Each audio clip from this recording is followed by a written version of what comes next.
Welcome to Stephen Johnson's Stocks. I made a promise this year that I'd update you all year with one monthly update for each month.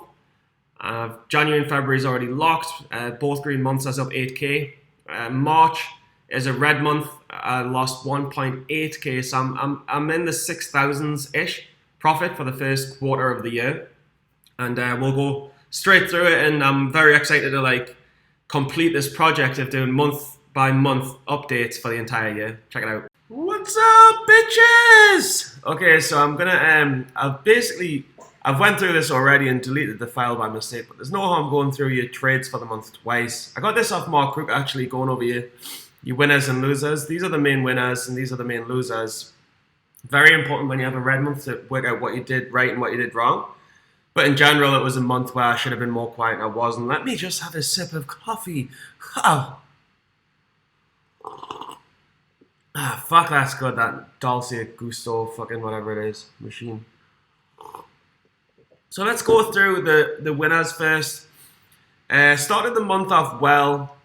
I turned about 600 into 5 grand in February for the second month in a row. I turned 700 into 5 in January. Withdrew both times. But with Mito, so I had about a 4.8 account and I took it over to about 5.3 with Mito. It was on March 3rd. I've got all the stocks already loaded up for you guys. A typical gap down bearish. Like you guys know how I look at the stocks. Bearish indicators versus bullish. I build a case. I got this from Tim Bowen. Gap down's bearish. Floats high bearish. When it spikes, it fails. Doesn't have multi runs ever really. I wouldn't count this. Bearish. Only thing bullish is the high volume. It's traded higher volume than ever before, and when this happens, you can get a squeeze.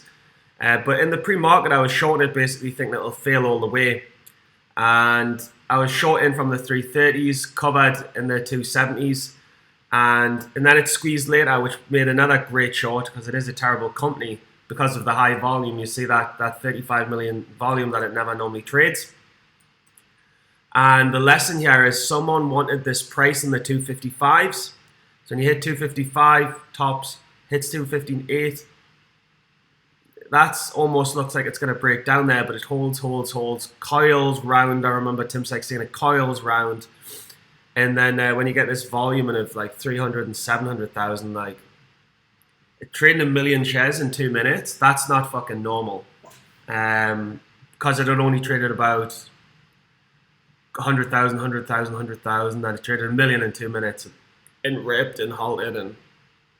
And just be aware of big volume increases. If you get record volume coming in and it breaks out of this space, you've got to take it off. I was lucky. I made me 500 on the way down. So Mito was good, but be careful for market makers holding a specific level, and be careful for the high volume coming through. But otherwise, shorting stocks is a risky business. You've got to be extremely disciplined. That's why too many people make a lot of money in the short term, but not a lot of money in the long term, because they have one thing that blows up in the face. They can't cut it and they lose all the profits. But shorting is very easy to take small profits here and there. But like I say, I've been at this 3 months this year, and my biggest loss is like this month. But otherwise, I'm up 6 grand. CODX is a funny one. It's like a penny stocking framework pattern. Rips up, comes down. Consolidated quite nicely in this. You've definitely got like a channel here. But it's like a descending channel. Basically, I was shorting in amongst these days. It doesn't really matter which one. But basically, it gaps and fails and gaps and fails. It's just opening up randomly. It's just very choppy around this area. So let me just check my notes on this, actually. The computer's getting a bit slow. Yeah. Penny stocking framework. Yeah, I made $90, shorted on the 5th. And I can't remember it properly. I would guess I'd be short somewhere around here, but it's not so much what is good about the trade here. It's more. No, no, no. Sorry, this is the fourth. Is it? Six. It's weird. I remember this trade well. One sec.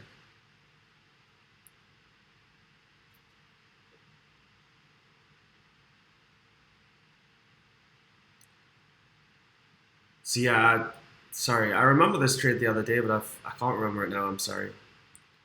HOTH. Typical gaps up fails. Gaps up fails. Um, it's a lowish float, but the volume was not really very high at 6 million, but saying that it's higher than before. So again, it's a bit of a bullish bearish. It's not really bullish in any way. It's very, very bearish. It's Corona, which is bullish. The volume's slightly bullish, but like these death drops when it gaps is super duper bearish. So I took a small short here, added here, and then as it's coming down, I was adding to the size. Covered some of the 360s, so I was out a little bit pre-market from like pretty much 420s, 410, 420, 430 average, 420s average, let's say. Covering some of the 360s, some of the 320s. Just because at the time it was very light volume, so it could have pushed through. That was a danger. But I had like a $900 account. I was like, whatever, I'll make 600, lose 300. I'm not really bothered about the small accounts. I don't really take the trading seriously until I've got like, I'll be risky until I've doubled my account, tripled my account, and I've only blew two up. And where I've grown the accounts like 500%, like January and February, I grew the accounts 5 times over. And that's taking the initial risks with the speculative plays. Because when they work, you can like, I grew my account from 900 to 1500 with this, shorting here and covering back down. But you've got to make sure the volume's not too light. This was too light. But you've got to make sure like basically it's a shit company. There's other stocks in play that are running. It's likely this one won't pick up unless it's manipulated. That's a chance you've got to take with any stock. And it's got a history of gapping and filling. I mean, this pattern's identical to this pattern that I shorted. And that's it. Okay, so let's go straight into the big 2K loss when it comes to the losers. CTRM, it's got a bad downtrend in chart. It never runs multiple days. The volume's nothing too really scary, although it's significantly more than it's traded in the past, which is definitely a pretty bullish signal. But the biggest thing to look out for here is when a stock pops at like 9:20 in the morning, and there's nothing else really running that day, it can really rip up. And that's what happened. And it's a 3 million float as well.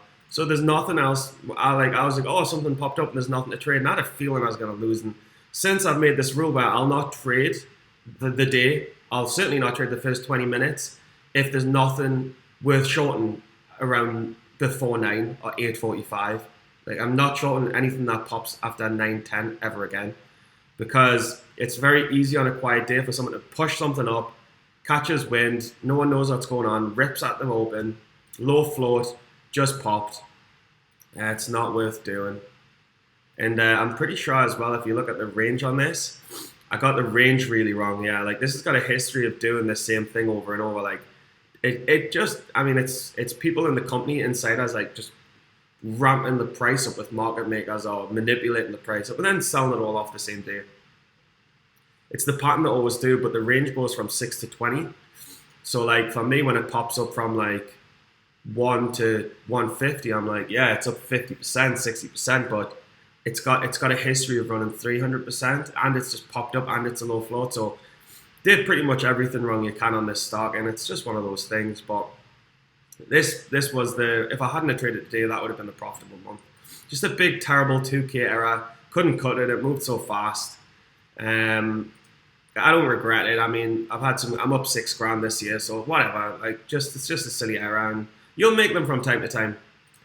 NNBC, very choppy, and the main like, there's no point even telling you on the daily what I traded, because I mean it was basically, if you want to know the day, it doesn't matter, but it was March 6th. So you've had this run up, and it's popped back down. Then you've got these kind of pops up, comes down. And it's more like it had some action in this double day period. But what is important is the resistance level at the 1285, top 1285, top 1285, top 1285. So 1285 should be your risk. He has like it came a bit above 1285. You've got like the 1370s previously, so you should be risking off the previous day. And I didn't. I saw it pop up. There wasn't much to trade, so I was shorting around the 12s. Didn't take profits when it bottomed, and then it ripped up, and I had to cut it. When it ripped up, I cut it. Had I had proper risk from 14 and from the previous day high, it wouldn't have been a trade here. But when it squeezed up to maybe the 12s, I could have took a starter in the 12s and then added into the 13s. It wouldn't have worked out. I would have ended up just taking like 20% from 12 to 10 down here, best case, or even 10%, 12 to 11, but didn't have proper risk reward on this. And then AIM is just in the interest of time. It's the last one I'll go over. AIM, as in it was a $400 loss, March 9th. I mean, I'm short a 52-week high stock. I mean, you're shorting a stock that's a multi-year breakout with volume on an ascending chart. I mean, need I say any more? I'm pretty sure APRN will just load it up. I'm pretty sure APRN did the same thing.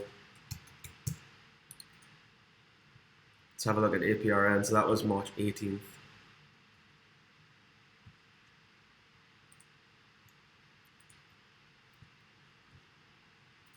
Sorry guys, stuff slows down after a while when I'm running too many programs.